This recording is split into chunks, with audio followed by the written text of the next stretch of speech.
Welcome everybody to our 10-minute lesson. This is the fourth in our series. For those who don't know me, my name is Alana Dunoff. My quick little background is I've been about 30 years in facilities management, mostly as a strategic planner and project manager, but I'm also an FM educator. I've been an adjunct professor for about 18 years.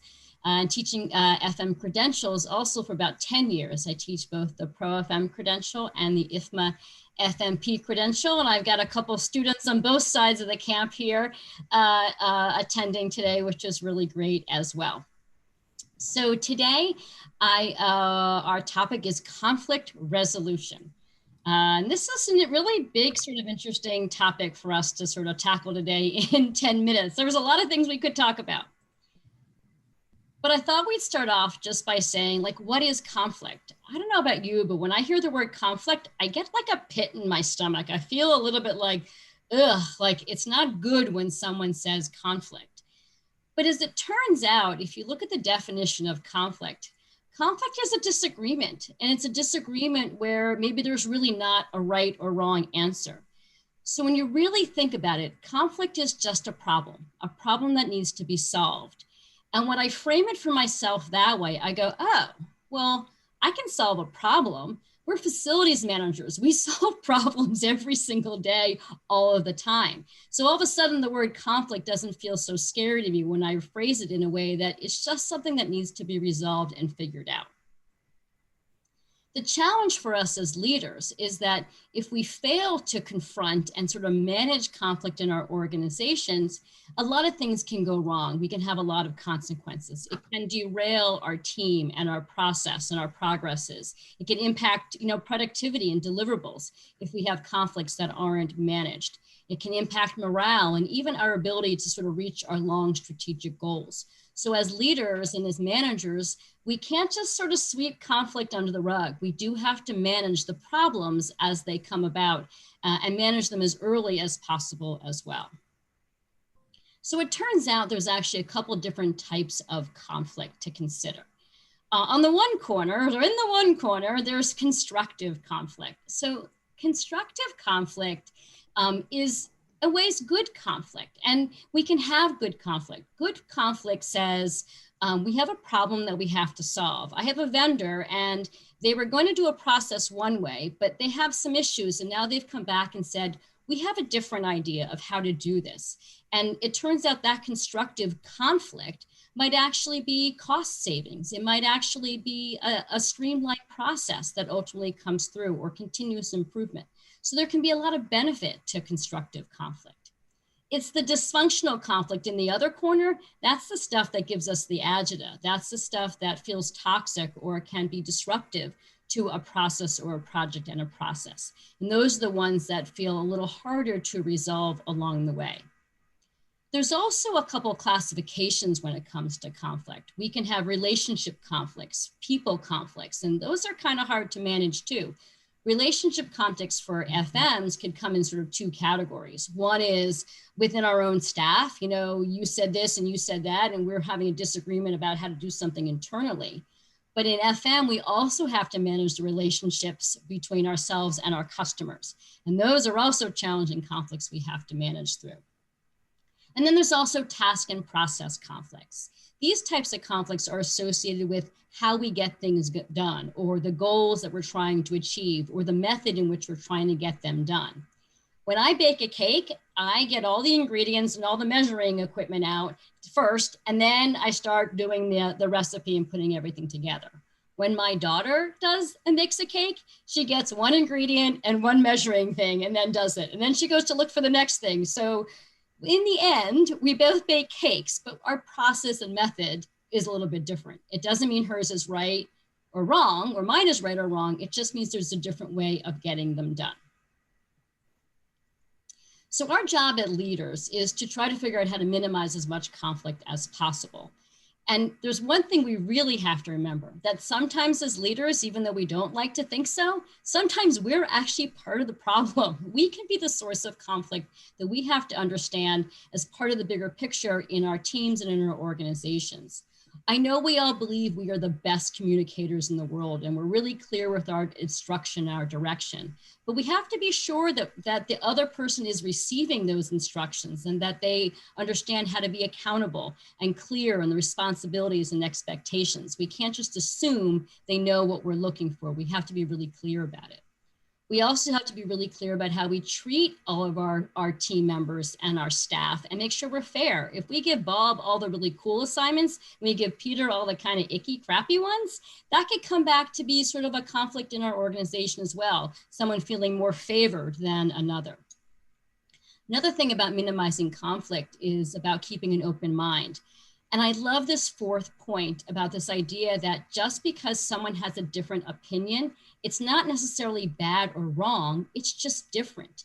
And that's a part of being a leader and a manager, sort of rising above like, well, that's not the right way to do it, but to really understand and listen to their perspective and see the lens that they're coming from. Because perhaps what seems crazy or wrong or bad is a germ of a great idea. And so we really need to be open to those and sort of having that kind of process. And the last little tip around minimizing conflict here is about creating ground rules. I know every time I start a project, it's one of the first things I talk about. I call it my sort of housekeeping ground rules. How are we going to work together? What's it look like for us to work together? And when we establish those ground rules in the beginning and have our teams establish those ground rules, we really can find ways to get to common ground without as much conflict. But if that's not enough for you and you need to take it up one notch, you can also look to some of the management gurus out there who talk about managing conflict and conflict resolution. And it's based on sort of how we manage conflict and kind of what's our style as a manager. So Blake and Moden had this 5 modes of conflict resolution. And it's based on the principle that as a manager, there's 2 things that are really important for us. We have to think about our concern for people and our concern for production. And when we put those 2 things together, our mode or our style of managing conflict or managing people can really come out. So if you're a manager who doesn't really have a high concern for people or a high concern for production, you might be thinking about, you might look at conflict as sort of an avoidance thing. Oh, I don't really want to deal with this, and just kind of sweep it under the rug and sort of play Switzerland or neutral and pretend the conflict isn't happening. And that maybe doesn't serve anybody very well. If you're a manager who has a high concern for production, like I'm all about getting things done, you might force a resolution, but you're going to have a lot of unhappy people in the process. Just because you get it done, you sort of force the resolution. You could have a lot of people who are unhappy with how it ultimately turns out. On the flip of it, if you're only a manager who cares about people, then you're very accommodating. You're sort of the peacemaker, the kumbaya, but maybe you're not getting anything done. Maybe the problem really hasn't been resolved, but you made everybody happy for the moment. Then you've got the sort of the middle of the road sort of managers in dealing with conflict, and they might come to compromise, and that's not a bad thing. It's actually a good thing, of course, to come to compromise. But in some ways, nobody wins or nobody loses in here. And if you're thinking, okay, I see where we're going here, you are absolutely right, that what we really want to be when we're thinking about conflict resolution or really managing anybody, we're thinking about how we want to have a high concern for people as well as a high concern for production. And that's where we get into the idea of collaboration. So to manage conflict, we really want to sort of take person A and person B and say, okay, there's one way and there's a second way. Let's work together to find the third way. Because the third way might be the best, right? The best of both of 2 people's ideas or several people's ideas coming together that gives you to an even better solution, right? I have somebody who has a good idea and I have another person who has a good idea. Perhaps we can combine them and get to a third idea that's even better. That's the kind of conflict resolution sort of mode that we want to be in. That's sort of they see as the penultimate. So if the modes don't get you and you can't figure yourself out there, I have one more suggestion for you, one more thought for you, and that is around the idea of negotiation. Because oftentimes when we have a conflict, we're in some level of negotiation. So there's a concept called principled negotiation by 2 gentlemen by the name of Fisher and Urey. And principled negotiation goes beyond the sort of, I have to win and you have to lose, you know, so that negotiation techniques that someone always has to win and someone always has to lose. And this says with principled negotiation basically says, look, We have a problem to solve. We have a conflict, a problem, an issue. Let's take the people out of it. Let's pull the emotion out of the problem itself and just look at the issue, look at the problem, look at the process, look at the task, look at the why that things are happening and not the persons involved. So that we're focusing on the interests and not the position that I'm right and you're wrong and you have to lose and I have to win.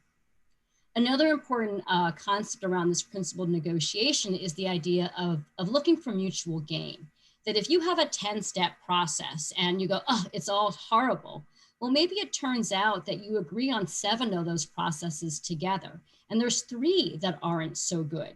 So that when you look for the mutual gain, you look at the things you do agree upon, you start to realize that you're not maybe as far apart in the conflict and solving that problem as you think. And then the last piece of principled negotiation is really thinking about objective criteria and how you measure your success, that coming up with criteria that allows everybody to really say, these are the good outcomes, and this is what we're looking for, and gets everybody on the same page. So that's a really brief nutshell of principled negotiation, but its big picture is that it's about building trust and respect by hearing the other people and focusing on the issues and not on the individual persons involved. And that is your 10-minute lesson. Yay! So any comments and thoughts? I would love to get them in the chat or stick around for a moment. I wanted to share with you that I have one more 10-minute lesson scheduled for next week on defining occupant services. I think this one's going to be interesting because some of us don't have people in our buildings right now. So how do we define occupant services? So we'll spend a little time talking about that. I also have recordings from all the previous 10-minute lessons we've done. So if you missed a couple or want to share them with your colleagues, feel free to go to my website and share them also. I would love to hear any comments or feedback if anyone has anything or wants to stick around. Otherwise, I will let you move on with your day. And I'm so happy to have you all join me. Have fun. Thanks, everybody.